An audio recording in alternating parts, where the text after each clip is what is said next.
नमस्कार, जय माता दी। मैं हूँ आपके अपनी लाइफ डिजाइनर जीतू आचार्य। शुक्रवार को जन्म हुआ है आपका। कैसे हैं आप? कैसे हैं मतलब आपका हालचाल नहीं, मतलब किस नेचर के होते हैं आप? क्या मिलता है आपको? क्या चीजें आपके हाथ से निकलती हैं? किन चीजों को आप आसानी से पा सकते हैं अगर आप अपने विल पावर को स्ट्रॉन्ग रखें? और कौन सी चीजें आपके हाथ से बड़ी जल्दी छिन सकती है अगर आप अपना आपा खो देते हैं? चलिए, एक पहलू कि शुक्रवार को जन्मे हुए लोग बहुत हंसमुख होते हैं, और दूसरा पहलू कि खुद के लिए परेशानी भी क्रिएट कर देते हैं। सबसे पहले कि ये अच्छे होते हैं, हंसमुख होते हैं, लेकिन दिखावे का बड़ा सहारा देते हैं। यानी दिखावा इनके इर्द गिर्द छाया रहता है। लेविश लाइफ जीना चाहते हैं, लेकिन दिखावा दिखाना चाहते हैं। बड़ी गाड़ी भी चाहते हैं, लेकिन उसे ले ले करके सबको दिखाना भी चाहते हैं। धन भी पाना चाहते हैं, लेकिन धन उड़ाना भी चाहते हैं। यानी चाहिए भी इन्हें सब कुछ, लेकिन ये उड़ा भी देते हैं सब कुछ। खूब सारी पॉकेट, इनकी जेब जो है ना हमेशा भरी हुई रहनी चाहिए, लेकिन खर्च करने में, खाली करने में भी नंबर 1 होते हैं। बैलेंस इनकी जिंदगी में नहीं होता। यानी एक बैलेंस की बहुत ज्यादा जरूरत होती है जिंदगी में अच्छे जीवन को जीने के लिए। और अगर जिंदगी में बैलेंस ही खत्म हो जाएगा आपका, यानी बैंक बैलेंस नहीं, पैसे बैलेंस नहीं, अगर आपका सिस्टम खराब हो जाएगा तो आपकी जिंदगी खुद खतरे में आना शुरू हो जाती है। जितने अच्छे ये नेचर के हंसमुख होते हैं, उतना ही इनका माइंड भी तेज होता है। अगर अच्छे हैं तो बहुत अच्छे रहते हैं, अगर बुरे हैं तो बहुत ही कट्टर बुरे हो जाते हैं। यानी वहां भी इनका बैलेंस नहीं बन पाता। अब शुक्रवार का जन्म के साथ साथ हम शुक्र प्लेनेट की भी बात करेंगे। यानी वीनस की जब हम बात करते हैं तो लग्न से अगर हम किसी भी प्लेनेट को गिनते हैं, किसी राशि को गिनते हैं, तो 2 नंबर की राशि के स्वामी और 7 नंबर की राशि के स्वामी होते हैं। 2 यानी टॉरस, जो हमारा कुंडली का 2nd भाव होता है, वो धन भाव होता है। लोअर एजुकेशन का भी होता है, बट धन भाव होता है। आपका कुटुंब भाव होता है, आपके खाने पीने का भाव भी होता है। लेकिन वही दूसरा भाव आपके अपोजिटर का सीधा, यानी 7वां भाव कुंडली का, जहां तुला राशि होती है, लिब्रा होती है। यानी टॉरस के स्वामी, वृष राशि के स्वामी भी शुक्र है, और तुला राशि के स्वामी भी शुक्र ही है, यानी लिब्रा के। अब ये 2 राशियों का अधिपत्य जो है वो शुक्र के पास ही है। अब शुक्र की अगर हम बात करते हैं, 2 और राशियों पे भी चलते हैं। यानी शुक्र मीन राशि में उच्च के होते हैं, उच्च स्थान पाते हैं, और वही कन्या राशि में ये नीच के भी हो जाते हैं। यानी एक जगह इन्हें बहुत पावर मिलती है, एनर्जी मिलती है, और दूसरा पहलू एकदम से डाउन भी होने लगते हैं। तो कहाँ हमारी चूक होती है कि हम वीनस को अपनी जिंदगी में कहीं अच्छे कामों के लिए नहीं प्रयोग में करते हैं। यानी उसकी एनर्जी को हम अच्छे काम के लिए प्रयोग में नहीं लाते हैं। अगर एक प्लेनेट आपको हैप्पीनेस देता है, अगर एक प्लेनेट आपको धन भी दे रहा है, एक प्लेनेट आपको लेविश लाइफ, यानी जैसी कल्पना आपने की होती है कि हमारी जिंदगी ऐसी होनी चाहिए, अगर वो देता है, तो आपको थोड़ा सा बैलेंस करने के लिए अपनी एनर्जीज का इस्तेमाल करना होता है। अगर आप एक बैलेंस एनर्जी की तरफ चलते हैं, तो आपका धन भी आपके पास टिका रह जाता है, आपका ऐश्वर्य भी आपके पास टिका रह जाता है, आपकी हैप्पीनेस को भी आप बहुत अच्छे से संभाल करके अपने जीवन में रख सकते हैं। तो ये कुल मिलाकर के जो कॉम्बिनेशन बन रहा है शुक्र का, आपकी जिंदगी को सही दिशा की तरफ ले जाने के लिए बनता है। सहनशीलता होती है, लेकिन कभी कभी आप जो अपना आपा खो देते हैं, तो सहनशीलता और आपका टेम्परामेंट, हाई टेम्परामेंट, ये दोनों बैलेंस नहीं कर पाते आपकी एनर्जी को। कोशिश करनी चाहिए ऐसे लोगों को कि अपने जीवन को स्थिर बनाने के लिए थोड़ी मेडिटेशन का सहारा लेना चाहिए, कुछ अपनी एनर्जीज को कंट्रोल करने का प्रयास करना चाहिए।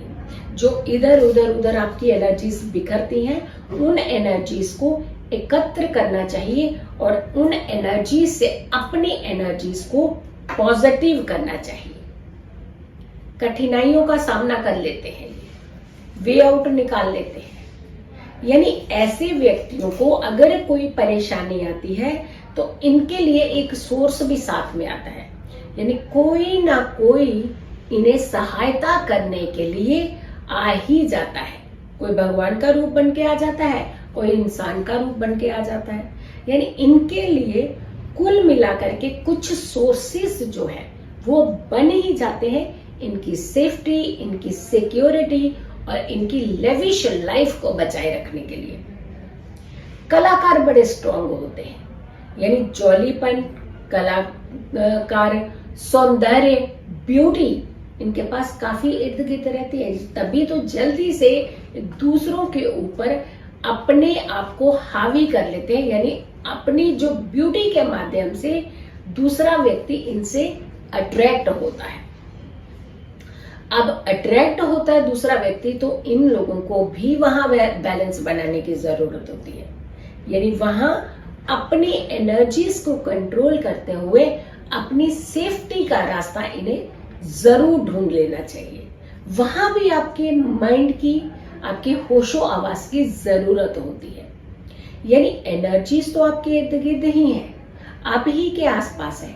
आप किसे पिक करना चाहते हैं, किसे छोड़ देना चाहते हैं, ये अप टू यू, यानी आपके ऊपर निर्भर करता है कि हम क्या चीजें पाना चाहते हैं, क्या चीजें हम जीवन में खो देना चाहते हैं।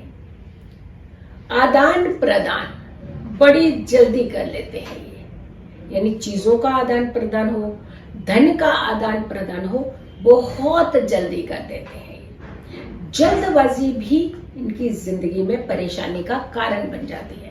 यानी बहुत ज्यादा जल्दबाजी कई बार आपको किसी मुसीबत के घेरे में ले आती है। शौकीन एक नंबर के होते हैं, यानी शौक पूरे करने के लिए अपनी लाइफ को भी कई बार दांव पे लगा देते हैं, अपने स्टेटस को दांव पे लगा देते हैं। तो शौक तो पालिए, लेकिन वहां भी आपको अपने बैलेंस की जरूरत होती है। वहां भी आपको अपनी एनर्जीज को कंट्रोल करने की जरूरत होती है। यानी अपनी एनर्जीज जो है उसे डिस्ट्रॉय नहीं होने देना चाहिए, क्योंकि आपका रुतबा, आपका लेवल, आपका स्टेटस, ये सारी चीजों का जो कॉम्बिनेशन है वो आपका विनस ले रहा है। तो व्यक्तियों को करना क्या चाहिए? आपको कौन सी ऐसी चीजें करनी चाहिए जिससे आप अपनी जिंदगी को और ज्यादा अच्छा बैलेंस बना सकते हैं? अगर शुक्र पाप कर्त्री में हो जाता है तो ऐसे व्यक्ति गलत चीजों का सहारा लेना शुरू कर देते हैं। अगर लगाव भी किसी के साथ लगाते हैं तो एक्सट्रीम पार कर देना चाहते हैं। अगर किसी के ऊपर न्यौछावर करते हैं तो वहां पूरी तरह न्यौछावर करेंगे, और हाथ खींचेंगे तो पूरी तरह हाथ खींच लेंगे। यानी बैलेंस, एक मिडिल का एक आप अपना लेवल टेम्परामेंट नहीं बना करके रखते हैं। तो सबसे पहले आपको अपनी बैलेंस जिंदगी जीना शुरू कर देनी चाहिए, नहीं एक्सट्रीम और ना ही लो।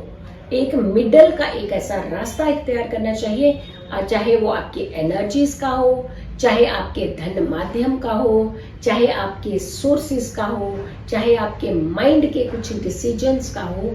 जब आप बैलेंस एनर्जीज को इख्तियार करेंगे तो वहां आप सुरक्षित भी रहेंगे, वहां आप सुरक्षित के साथ साथ आपका धन भी बचा रहेगा, आपका स्टेटस भी बचा रहेगा, आपकी हैप्पीनेस भी बची रह जाएगी, यानी सुरक्षित रह पाएगी।